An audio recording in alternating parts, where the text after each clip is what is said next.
The morning sun filtered through the hospital window, casting a soft glow over the sterile white walls.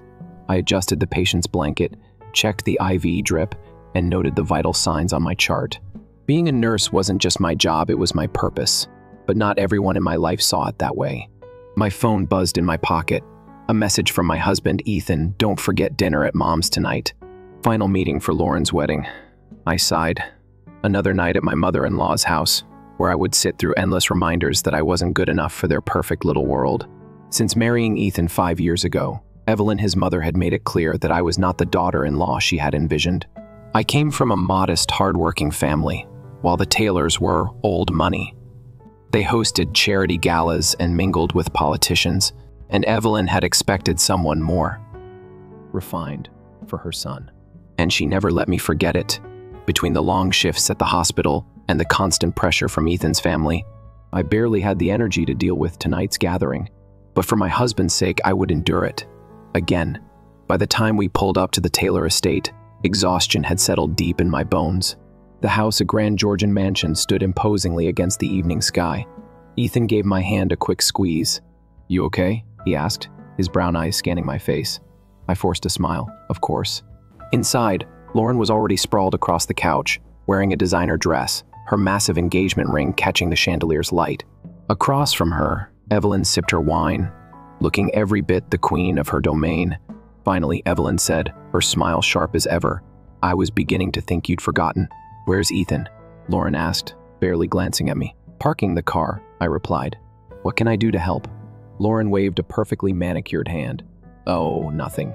The planner has it covered. Just be on time for the wedding and try not to look too simple." I bit my tongue. These jabs weren't new. As the conversation drifted to floral arrangements and seating charts, I sat quietly, sipping the wine Evelyn had offered, though I was sure she'd prefer if I declined. The walls were lined with family portraits from various lavish events. Our wedding photo, I noticed, was tucked into a dark corner, almost out of sight. Then, just before dinner, Evelyn turned to me with a smile that didn't reach her eyes. "By the way, dear, I was hoping for a little extra financial support this month," she said lightly. "There are some additional expenses with the wedding, and it would be such a relief." I blinked. "Ethan and I already send money every month." Evelyn's smile didn't waver. "Yes, but surely, with your profession, a little more wouldn't hurt." My grip tightened around my glass. She made it sound like I had an unlimited bank account just because I worked long hours. In reality, our so-called contributions weren't going toward essentials, they were keeping Evelyn's luxurious lifestyle intact. Ethan, who had just taken his seat, sighed. "Mom, we'll talk about it later." Evelyn pursed her lips, but didn't push. Not yet.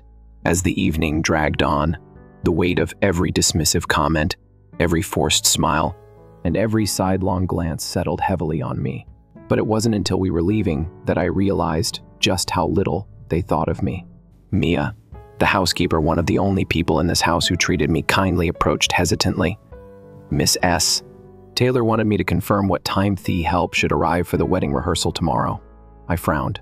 "The help?" Mia bit her lip, looking embarrassed. "I'm sorry, that's what she said. I thought you would know." I swallowed hard. "I'm not the help, Mia. I'm a guest." Her face paled. "Oh, I must have misunderstood."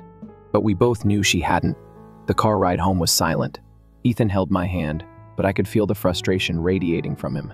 "She didn't mean it like that," he finally said, though his voice lacked conviction. I let out a bitter laugh. "Didn't she?" I stared out the window as the city lights blurred past. It was one thing to feel like an outsider, it was another to be treated like one. And I had a sinking feeling that at the wedding, things were only going to get worse. The day of the wedding rehearsal arrived, and I woke up with a knot in my stomach. No matter how many times I told myself that I shouldn't care what Evelyn and Lauren thought of me, the sting of their dismissiveness lingered. Ethan wrapped his arms around me from behind as I stood at the bathroom sink, staring at my reflection. "Hey," he murmured, resting his chin on my shoulder. "Don't let them get in your head." I sighed. "They already have. Then let's prove them wrong," he said, pressing a kiss to my cheek. That was easier said than done. The venue for the rehearsal dinner was an exclusive country club, the kind where membership cost more than a year of my salary. We arrived just in time, and the second we stepped inside, I could feel the weight of 100 eyes on me. The Taylors were in their element here, dressed in designer outfits, sipping expensive champagne like it was water. I, on the other hand, had chosen a simple but elegant dress, something nice enough to avoid Evelyn's scrutiny, but not so extravagant that I'd feel like a fraud. Lauren spotted us first. She was draped in a silk gown, her smile bright and polished. Finally, she said, giving Ethan a quick hug. Her gaze barely flickered over me. We were waiting on you. The room was set up for dinner, with a long banquet table at the center. I scanned the name cards, looking for our seats. Ethan's was right next to Lauren's fiancé, Daniel. Mine, however, was nowhere in sight. "Excuse me," I said to one of the staff members. "I think there's been a mistake. My name card isn't here." Before the waiter could respond, Evelyn's voice rang out behind me. "Oh, no mistake, dear." She gestured toward a smaller table in the back, set away from the rest of the guests. "We thought you'd be more comfortable over there." Silence fell around us. My stomach clenched. Ethan bristled beside me. "Mom, what the hell is this?" Evelyn smiled, all charm and faux innocence. "It's just that we have limited seating at the main table, and I figured Mia and the other service staff would appreciate the company." The implication was clear. My hands trembled as I forced a smile. "Of course," I said, voice calm despite the burning in my chest. "Wouldn't want to inconvenience anyone." Ethan turned to me, his jaw tight with anger. "We're leaving." I shook my head. "No, that's exactly what they want." I walked toward the smaller table, feeling the stares, the judgment, the silent amusement from some of the guests, but I held my head high. The food was served, and as expected, my plate arrived last. Lauren's voice carried across the room, loud enough for me to hear. "I hope you don't take this the wrong way, but you really do have the patience of a saint." I turned to find her watching me with a syrupy smile. If I were in your shoes, I don't think I could handle it. Something inside me snapped. I set my fork down carefully.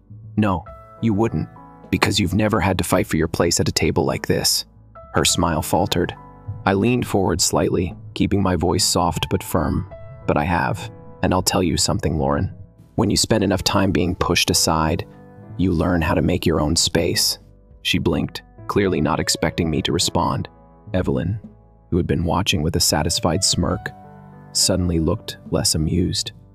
I went back to my meal, ignoring the heat of their stares. Across the room, Ethan was seething. He pushed his chair back, ready to say something, but I caught his wrist. "Not now," I whispered. "Let them have their fun," because I had already made my decision. This was the last time I would sit quietly and take their cruelty. Tomorrow at the wedding, everything would change. The morning of the wedding arrived, and I told myself over and over again that I would get through this with my dignity intact. One more day, one more performance. And then, I could walk away from this family without regrets. Ethan had already left early to help Daniel with some last-minute preparations, so I got ready alone. I had chosen a navy blue dress, elegant but not flashy. Nothing Evelyn could sneer at. My hair was pinned up neatly, my makeup subtle. I looked like I belonged. At least, I hoped I did. When I arrived at the venue, the grandeur was overwhelming. The towering floral arrangements, the pristine white linens, the chandeliers dripping with crystals, it was all straight out of a magazine. The guests were a sea of designer gowns and tailored suits, laughter floating through the air like it belonged there. I took a deep breath and walked to the reception desk. A staff member greeted me with a polite smile and handed me a name tag, Miss S. Olivia Taylor, housekeeper. My stomach plummeted. I blinked, convinced I was seeing it wrong. But no, the letters were crisp and clear, mocking me in bold print. "Excuse me," I said, forcing my voice to stay even. "There's been a mistake." The staff member glanced at the tag, then at me. "Oh, this is the name provided on the list." My hands clenched around the small rectangle of plastic. Heat crept up my neck as I became painfully aware of the eyes on me. The whispers, the barely concealed amusement. I turned, and there she was. Evelyn stood a few feet away in an expensive lavender gown, her diamond necklace glinting under the soft lighting. A satisfied smile played on her lips. "Oh dear, is something wrong?" she asked, feigning concern. I swallowed the lump in my throat. "This isn't my name." She tilted her head. "Isn't it? You've spent so much time blending in with the staff. I figured this was more fitting." The words landed like a slap. A slow, burning humiliation spread through me. "Mom," Ethan's voice cut through the air. He had just arrived. his face darkening when he saw my name tag. "What the hell is this?" Evelyn shrugged, her expression carefully composed. "Oh, don't be so dramatic. It's just a joke." "A joke." Ethan turned to me, his hands balling into fists. "I'll get this fixed." "No," I said quietly. He stared at me. "Olivia," I took a breath, steadying myself. Then, with slow, deliberate movements, I unclipped the name tag and placed it on the desk. "I don't need a correction." My voice was calm, too calm, because I won't be needing this at all. Then I turned and walked away. Ethan called after me, but I kept moving, weaving through the crowd, past the stunned faces and curious whispers. I made it outside before the first tear slipped down my cheek. I had known, deep down, that Evelyn would never accept me. But this was beyond cruelty. The crisp autumn air bit at my skin as I reached into my clutch for my phone. My fingers trembled as I pulled up the rideshare app. Then a voice stopped me. "Wait." I turned, and to my surprise, it wasn't Ethan. It was Daniel's mother, Eleanor Stanford. She walked toward me, her heels clicking against the pavement. Her elegant face was lined with something that looked an awful lot like regret. "I saw what happened," she said. "That was disgraceful." I let out a short, bitter laugh. "That's one word for it." Eleanor hesitated. "I want you to know that not everyone in that room agrees with how you've been treated." I looked at her warily. And, she said, "I believe Evelyn and Lauren just made the biggest mistake of their lives." She reached into her purse and pulled out a card. "Take this." I frowned but took it. My eyes skimmed the words, "Stanford Family Foundation. I'd like to have a real conversation with you, Olivia," Eleanor said. "But not here. Not today." I stared at the card, then back at her. "Why?" She gave me a small, knowing smile. "Because you've handled this entire situation with more grace than anyone else in that building." Before I could say anything, the door behind us burst open. Ethan. His face was flushed, his tie slightly askew. "Olivia." I could hear the panic in his voice. I wiped my cheek quickly, forcing myself to stand tall. "I'm done, Ethan." His chest rose and fell heavily. "I know." I waited for him to argue, to beg me to stay, to defend his family, but he didn't. Instead, he reached into his pocket and pulled out something small and silver, his wedding ring. "I left it on the table," he said, voice rough, "right next to my mother's name tag." Shock rippled through me. "Ethan," he shook his head. "No, I should have done this a long time ago." A lump formed in my throat. "Are you sure?" He took my hands in his. "I married you because I love you, Olivia. Not them. Not their money. Not their expectations." I closed my eyes, exhaling slowly. This wasn't how I imagined today would go, but maybe this was the moment we had been waiting for. A clean break. A fresh start. I laced my fingers through his. "Let's go home." And just like that, we turned away from the wedding, from the Taylors, from everything that had tried to break us. Because in the end, family isn't the people who share your blood. It's the people who choose you. And today, we chose each other. The drive home was quiet. Not tense. Not awkward, just quiet. Ethan kept one hand on the wheel, the other resting on my knee, as if afraid that if he let go, I might disappear. I stared out the window, watching the city lights blur into streaks of gold and white. My head was spinning, not just from what had happened at the wedding, but from the fact that, for the first time, Ethan had chosen me. Really, truly chosen me. I turned to him. "Are you okay?" He let out a short laugh. "Am I okay?" He glanced at me, shaking his head. "I just walked out of my sister's wedding, humiliated my mother in front of half the city's elite, and effectively cut ties with the only family I've ever known." I swallowed. "Do you regret it?" His grip on my knee tightened. Not for a second. A lump formed in my throat. "What happens now?" Ethan exhaled. "Now?" "Now we move forward. Without them." It was such a simple answer, but the weight of it settled deep in my chest. I had spent years trying to fit into Evelyn Taylor's world, molding myself into something more palatable, more acceptable. But tonight had proved that no matter what I did, I would never be good enough for them. And maybe that wasn't my problem. Maybe that was theirs. The next morning, I woke up to the sound of Ethan on the phone. His voice was firm, unwavering. "No, Mom, we're done." A pause. Then, sharper, I said, "We're done." I sat up, rubbing the sleep from my eyes. Sunlight streamed through the curtains, filling the room with a warmth I hadn't felt in days. Ethan sighed. I'm not going to argue with you. You made your choice. Now I'm making mine. I swung my legs over the side of the bed, listening. No, I'm not coming over. And Olivia sure as hell isn't apologizing. His voice hardened. If anything, you owe her an apology. Silence. Then he scoffed. Right. That's what I thought. He hung up. For a long moment, he just stood there, staring at the phone like it might explode. Then he turned to me, running a hand through his hair. She said it was all a misunderstanding. He muttered. That we're blowing things out of proportion. I snorted. Of course she did. Ethan walked over and sat on the bed, exhaling heavily. I told her we're done sending money. I blinked. You did? He nodded. I should have done it a long time ago. It's not our job to fund her lifestyle. I studied his face, looking for any sign of hesitation. There was none. Instead, there was something else. Relief. I reached for his hand. So, what now? His lips quirked up at the corner. I was thinking. A weekend away, just us. No drama, no stress. My heart clenched. That sounds perfect. He kissed my forehead. Then let's do it. We left that same afternoon, throwing a few bags into the car and heading for the coast. No plans, no schedule, just freedom. The air smelled like salt and possibility when we arrived. Our cottage was small, nestled between towering pine trees, with a porch that overlooked the waves. It was the kind of place that made you forget the world existed. For the first time in what felt like forever, I could breathe. Ethan and I spent the next few days doing nothing and everything. We slept in, took long walks on the beach, sat by the fire at night with glasses of wine. It was simple, easy, real. One afternoon, as we lay on the sand, watching the sky shift from blue to gold, Ethan laced his fingers through mine. I've been thinking, he said.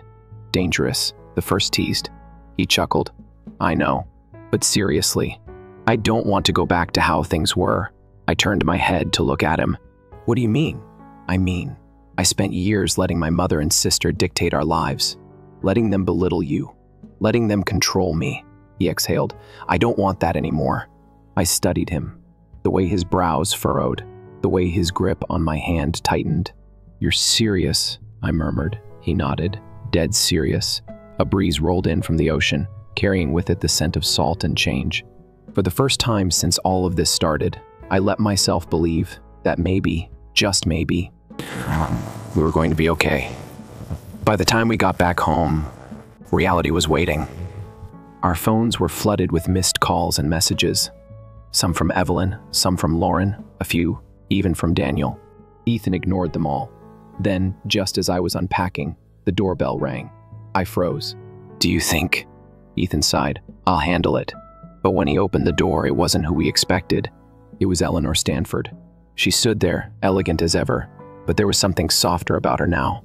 Olivia, she said, giving me a small smile. May I come in? I exchanged a glance with Ethan, then nodded. We sat in the living room, and Eleanor wasted no time. I wanted to check on you, she said, and to apologize. I raised an eyebrow. Apologize? She sighed. I've known Evelyn for years. I've watched the way she treats people. I should have said something sooner. I folded my arms. Why now? Her lips pressed together. Because I've seen what real strength looks like. She met my gaze. And it looks like you. My throat tightened. Eleanor reached into her bag and pulled out an envelope. This is for you. I hesitated before taking it.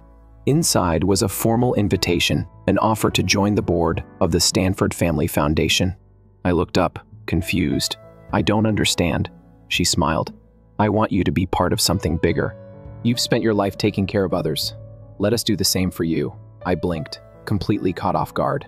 I don't know what to say. Say yes, she said simply. I glanced at Ethan, who gave me an encouraging nod. And for the first time in a long time, I felt something I hadn't allowed myself to feel. Hope. Maybe walking away from the Taylors wasn't the end. Maybe it was just the beginning. Eleanor's invitation sat on the coffee table, untouched, as Ethan and I processed everything. You should do it, he said, voice steady. I exhaled slowly, running my fingers over the thick envelope. It's a lot, Ethan. A week ago, I was being treated like the help. Now, I'm being asked to join a foundation. He leaned forward, elbows resting on his knees. Because they see you, the real you, not the way my mother tried to paint you. I wanted to believe that. But deep down, years of being dismissed, belittled, and excluded had left scars. Eleanor is offering me this because she feels bad, I muttered. Ethan shook his head. No, she's offering it because she knows you belong there. I bit my lip. And what if Evelyn and Lauren try to sabotage it? He let out a short laugh. Let them try. I'm done protecting them from the consequences of their actions. That was the thing about change. It had a ripple effect. And Ethan stepping away from his family meant the entire Taylor empire was shaking. I wasn't sure Evelyn would let that happen without a fight. We didn't have to wait long. The next morning, while we were having coffee on the back porch, Evelyn showed up. Ethan spotted her first, his entire body tensing. You have got to be kidding me. I turned, watching as she climbed out of a sleek black car, dressed in a tailored coat, sunglasses perched on her nose. She looked as if she were here for a business deal, not to see her son. Ethan crossed his arms as she approached. I thought I made myself clear. Evelyn removed her sunglasses, her gaze shifting between us. You did, she said coolly. But you're my son, and I will not be shut out like this. I clenched my jaw. The audacity of this woman. Ethan didn't budge. You shut yourself out, Mom. The moment you decided humiliating my wife was more important than respecting her. Evelyn sighed as if this entire conversation exhausted her. Oh, Ethan, you're overreacting. He let out a bitter laugh. That's your excuse for everything, isn't it? It's just a joke. I'm overreacting. Olivia should just let it go. His voice hardened. Not this time. For the first time, Evelyn's carefully composed mask cracked. I was angry, she admitted. You've changed so much since marrying her. And changed? He snapped. You mean I stopped letting you control me? She pursed her lips. I only ever wanted the best for you. Ethan shook his head, the disappointment in his eyes cutting deeper than anger ever could. No, Mom. You wanted what was best for you. And when Olivia didn't fit into your perfect image, you tried to break her. A tense silence fell between us. Then Evelyn turned to me. You've taken everything from me, she said, her voice colder now. I felt a sharp sting of disbelief. Me? I asked, incredulous.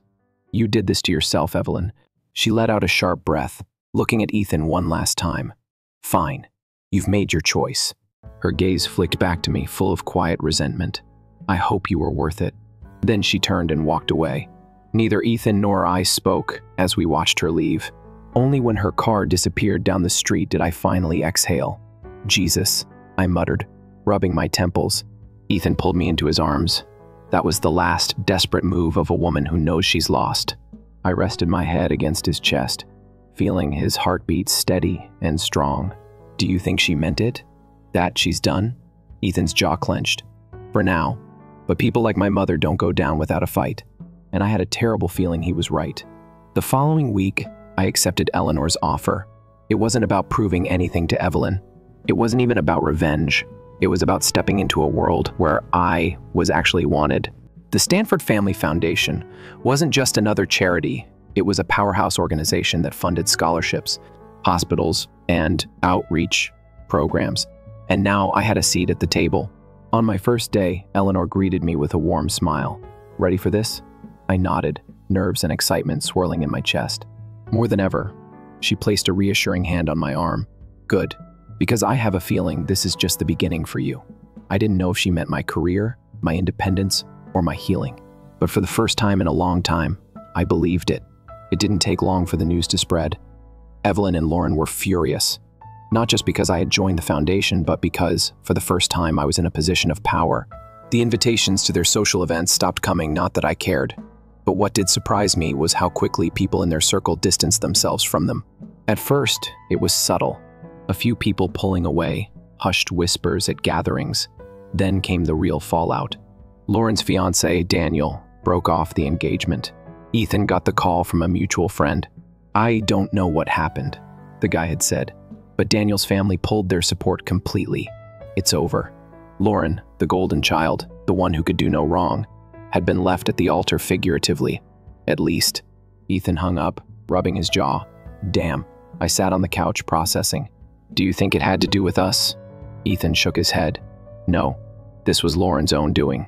Daniel was always too smart to put up with her forever.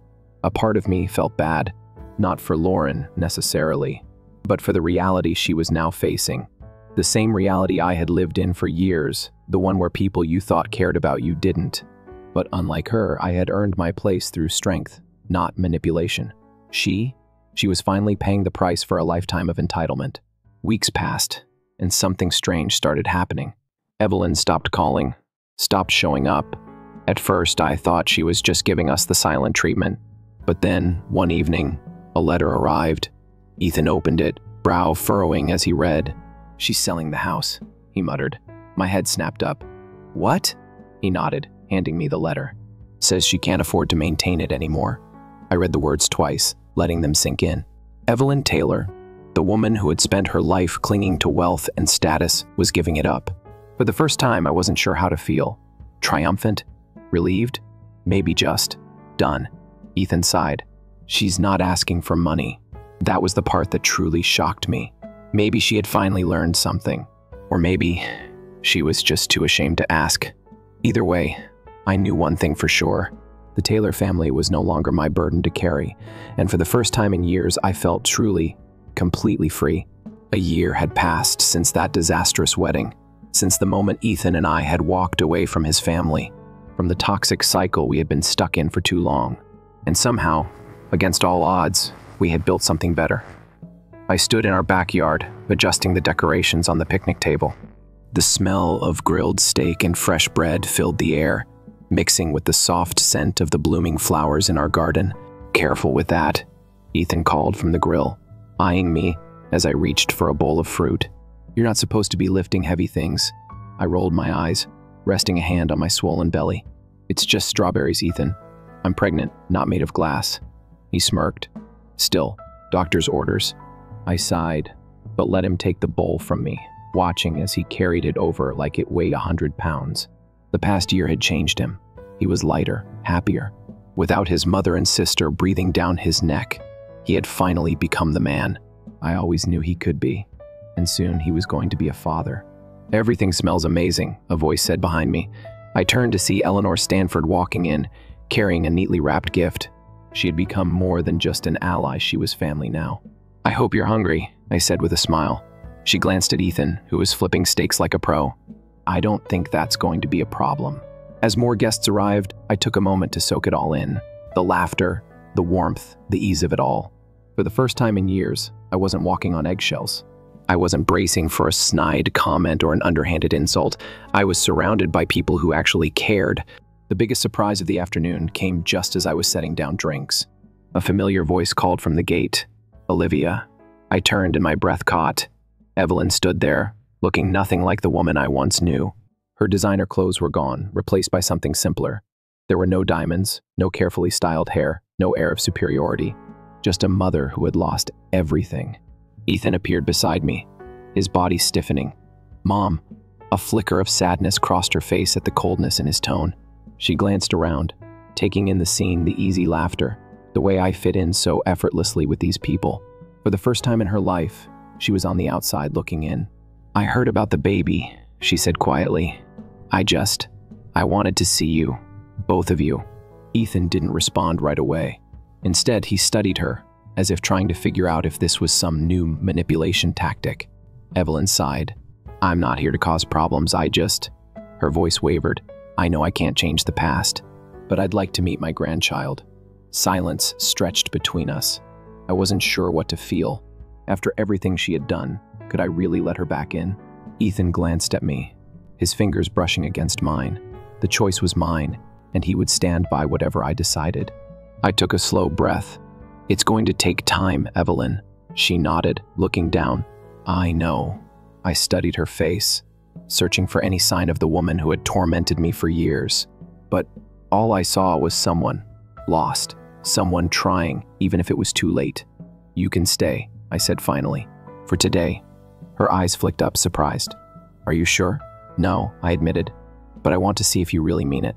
She swallowed hard, then stepped forward. And just like that, for the first time, she was the one walking into my world, unsure of whether she truly belonged. As the sun began to set, Ethan wrapped an arm around my shoulders, pressing a kiss to my temple. "You okay?" he murmured. I nodded, leaning into him. "Yeah, I think I am." He exhaled, glancing toward his mother. who sat quietly at the far end of the yard, watching, waiting. "Do you think she's really changed?" he asked. I thought about it, about the way she had looked at me, not with condescension, but with something closer to regret. "I don't know," I admitted, "but she has to be the one to prove it now." Ethan nodded, squeezing my hand. "And if she doesn't?" I met his gaze. "Then we walk away. Again." His expression softened. "I love you, Olivia." I smiled. "I know." The baby kicked just then, as if reminding us that this was what mattered. Not the past, not the Taylor's expectations, just us, our family, our future. And this time, I wasn't afraid of what was ahead. Story 2. Margaret Watson set her alarm at 5:00 every morning as the chief nurse in a Chicago children's unit. Her day began earlier than most people's. Seeing the children's grins was what gave her life purpose, changing into her white uniform and having a cup of coffee. Margaret glanced at the metropolitan vista from her window. She had acquired this flat 2 years ago, approximately a 15-minute walk from the hospital. Though not spacious, it was ample for her. The walls were adorned with homemade images and photographs presented to her by the children.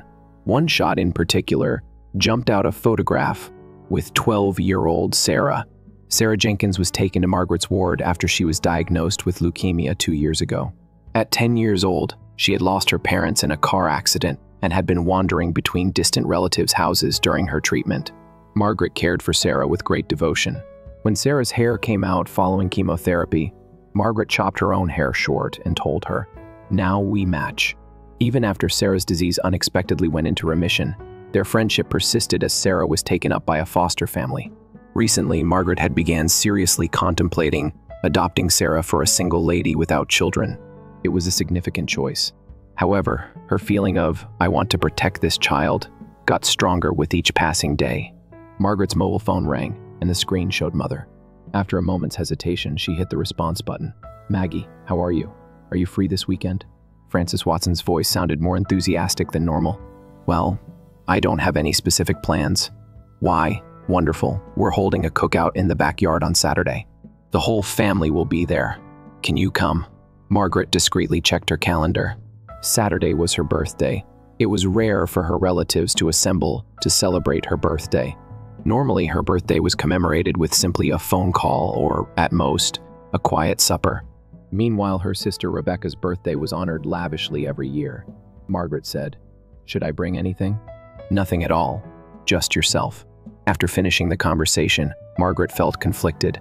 William and Frances Watson had always given particular care to her sister Rebecca, a high school cheerleader and sorority sweetheart in college. Rebecca was the perfect daughter in her parents' eyes. In contrast, Margaret's serious, reclusive character meant her efforts and successes were constantly eclipsed. "When I became chief nurse," Dad commented, "it's a shame you didn't seek to become a doctor," Margaret whispered to herself. Her reputation at the hospital was good, and she was widely trusted by her coworkers. Her dearest friend, Eleanor Green, was very supportive. Eleanor was Margaret's senior nurse. They had been close since their rookie days, regularly going to movies on weekends or even eating supper with Eleanor's brother James. James was a 45-year-old architect and unmarried. Margaret was slightly pulled to his gentle, friendly attitude. Next door to Margaret's flat resided Edna Miller. After losing her husband, Edna had continued living alone, and she and Margaret had established a particular friendship. They occasionally had meals and went in the park on holidays. Edna was like the ideal mother figure to Margaret. "Maggie, you are wonderful enough. Don't question your own value," Edna often told her. Margaret looked at the clock and immediately grabbed her luggage. Today was going to be hectic. 3 new patients were being admitted to the hospital, and there was a staff meeting.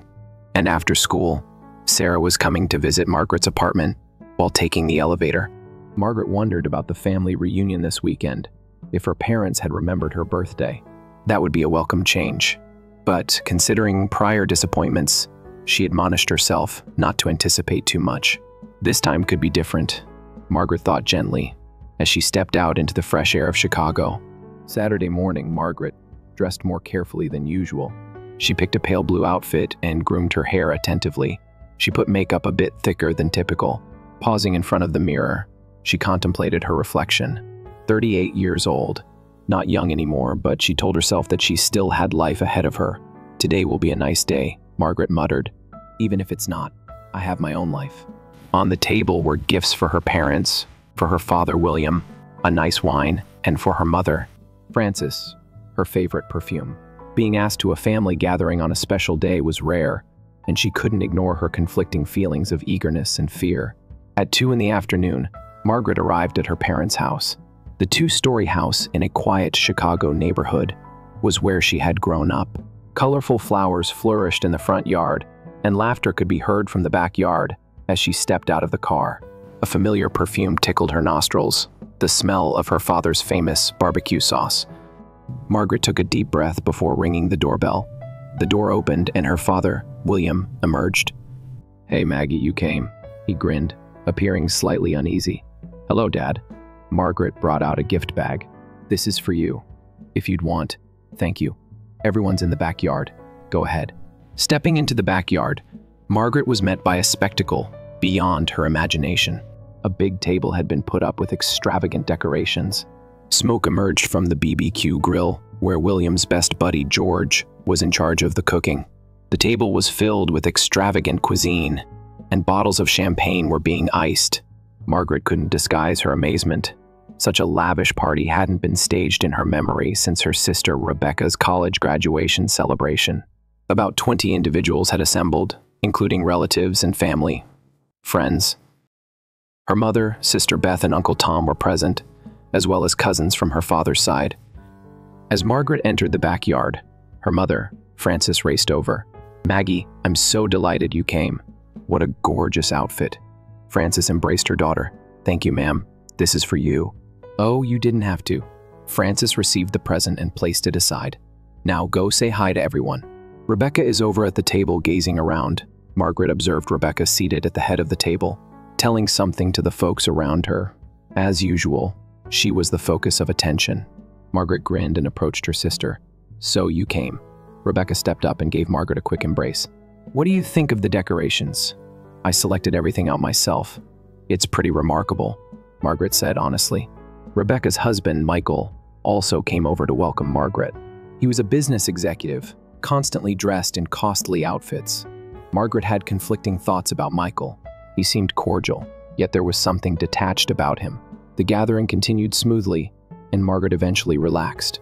Relatives inquired about her profession and were amazed by her efforts as chief nurse for Margaret, who was typically out of the spotlight. It was a refreshing experience. "Maggie, your art is simply lovely," Aunt Beth commented. "It may be terrible, but you're saving children's lives, aren't you?" "Thank you, Aunt Beth." Margaret felt touched. It is tough, yet rewarding. As time passed, Margaret's expectations rose. She began to suspect that such a large gathering may truly be to commemorate her birthday.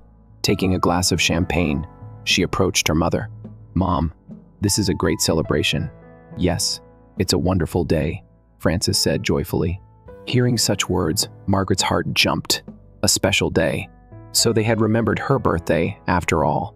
Overcome with emotion, words spilled her lips. "You remembered my birthday." Margaret gazed at her mother with a smile full of optimism. Frances's face altered instantaneously. Her expression revealed a mixture of astonishment and perplexity, sending a jolt of worry through Margaret. "Oh, is that today, Frances?" His eyes expanded. "This is to celebrate Rebecca's pregnancy." Those remarks felt like cold water splashed on Margaret's chest for a minute. All surrounding sounds appeared to drift away. Pregnancy, celebration. Yes. Rebecca is pregnant with her first kid.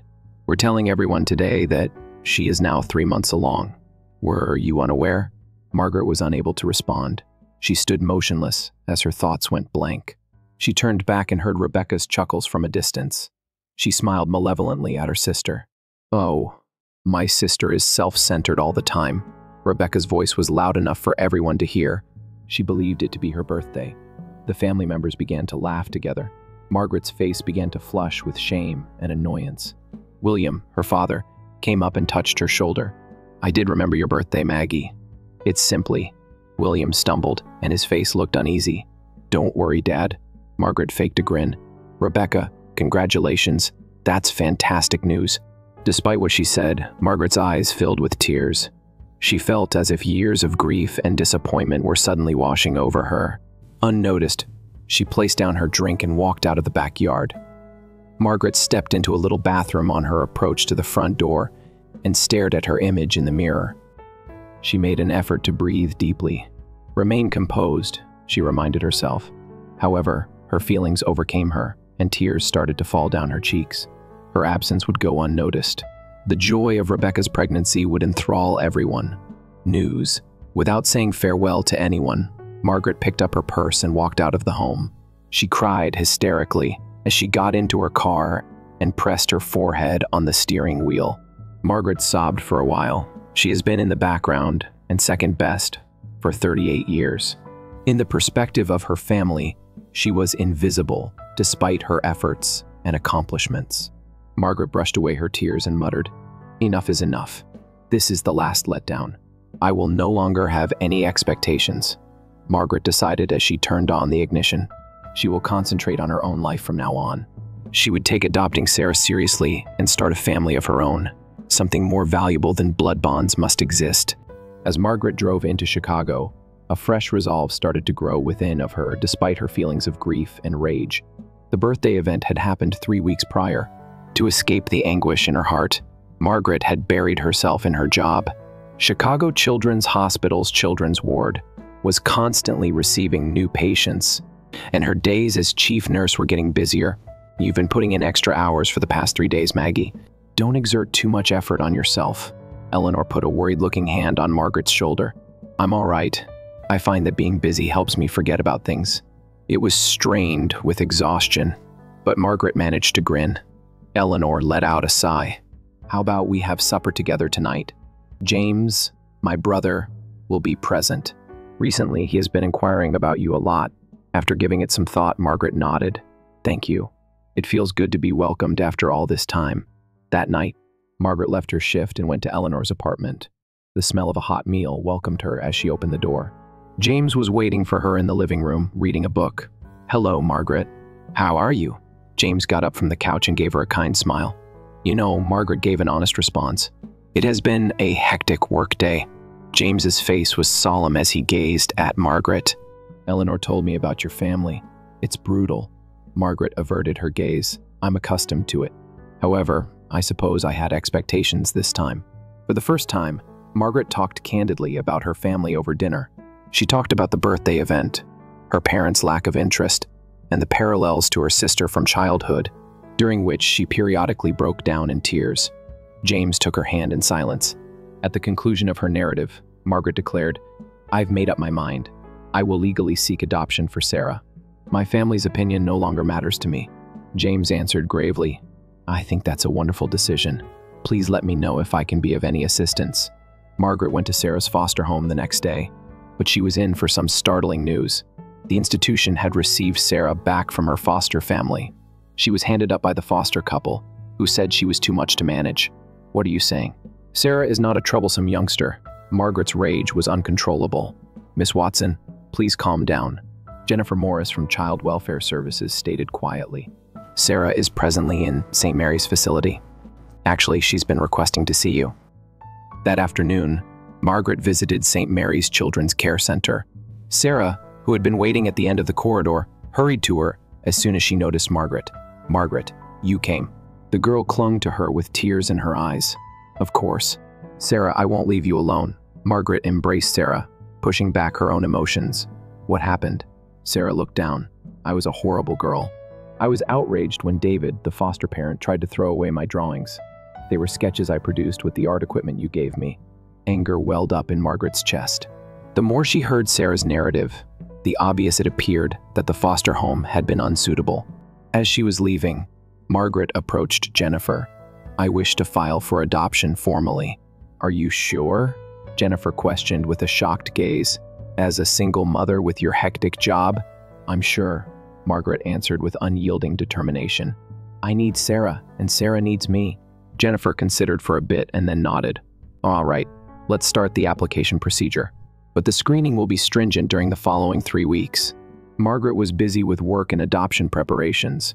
She arranged the spare room in her apartment for Sarah and sought scheduling modifications at the hospital. Supporting her through this were Eleanor, James, and her neighbor Edna. "Maggie, you're a strong woman. Edna commented one evening while having tea at Margaret's apartment. Choosing your own path is never simple. Edna, I'm very grateful to have you. Margaret reacted with loving comments. You're more of a mother to me than my own family. Edna smiled sweetly. There are things more valuable than blood bonds. You and Sarah are already bonded in your hearts. At the end of July, Margaret was visiting the Chicago Art Museum at James's request. Their connection had progressively evolved, turning into something more than friendship. About Sarah, James brought up while staring at an artwork. I'd like to meet her too. Really? Margaret was astonished. That would be fantastic. Sarah would be happy. I like youngsters, especially those interested in art.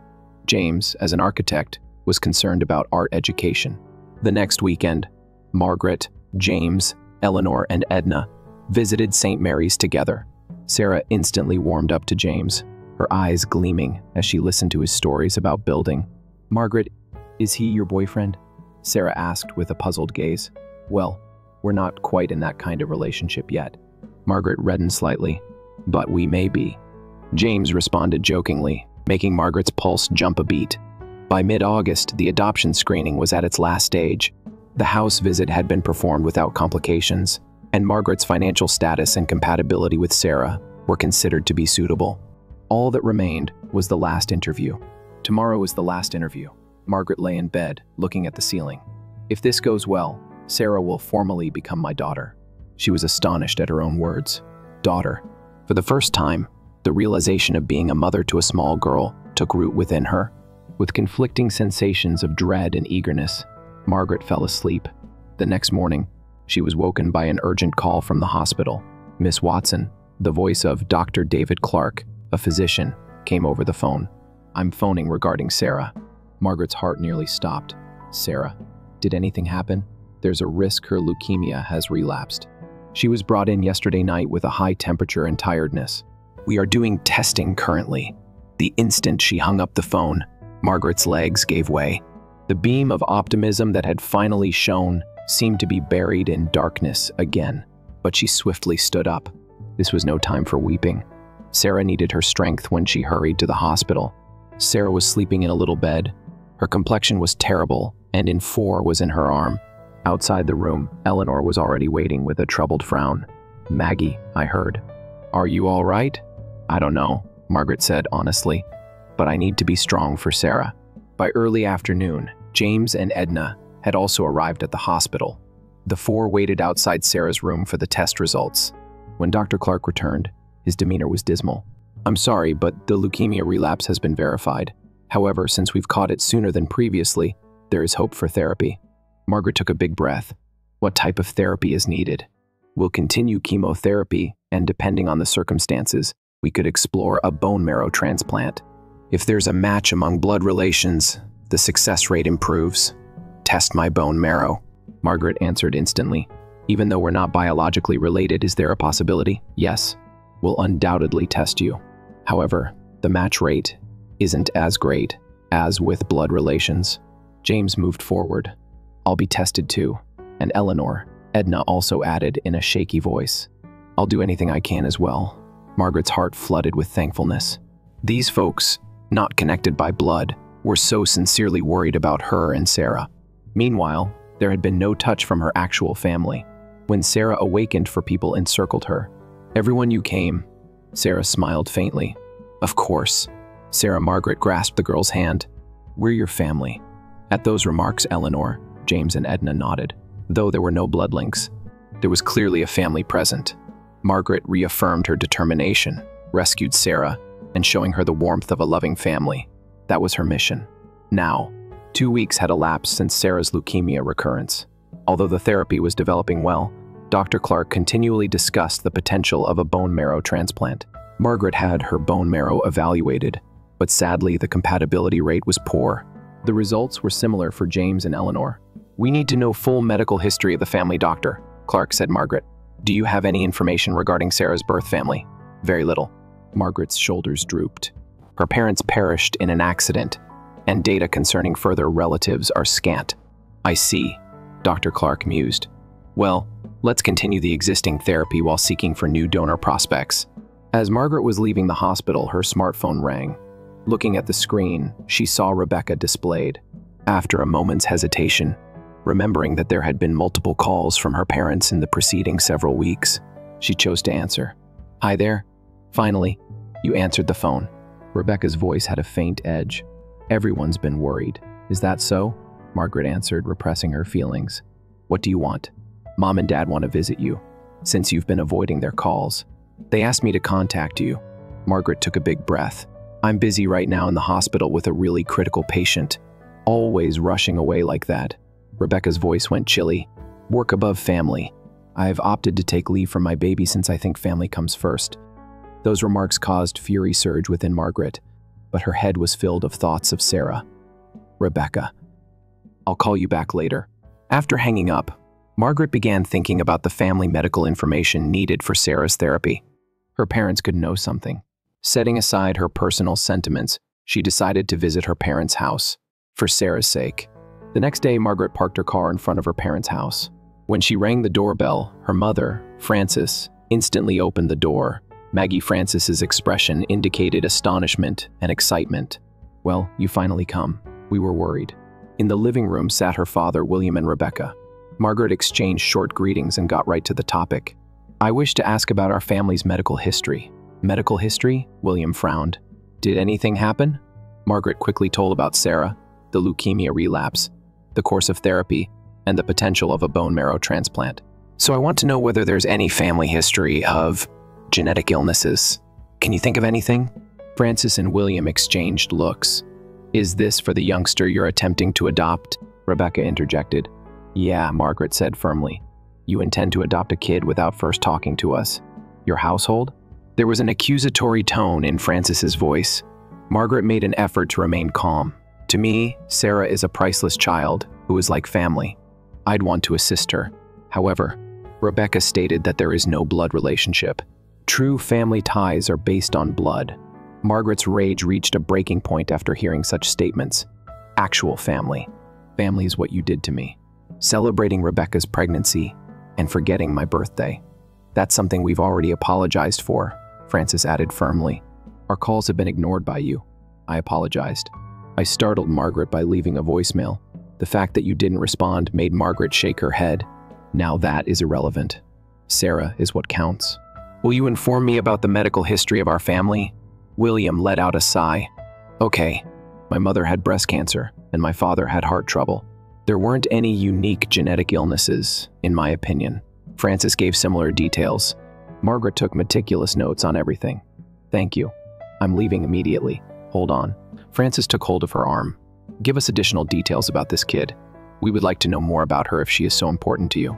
Margaret hesitated for a second before displaying a picture of Sarah from her phone. She is 12 years old, a resilient young woman battling leukemia. She has been relocating between institutions and foster homes since she lost her parents in an accident.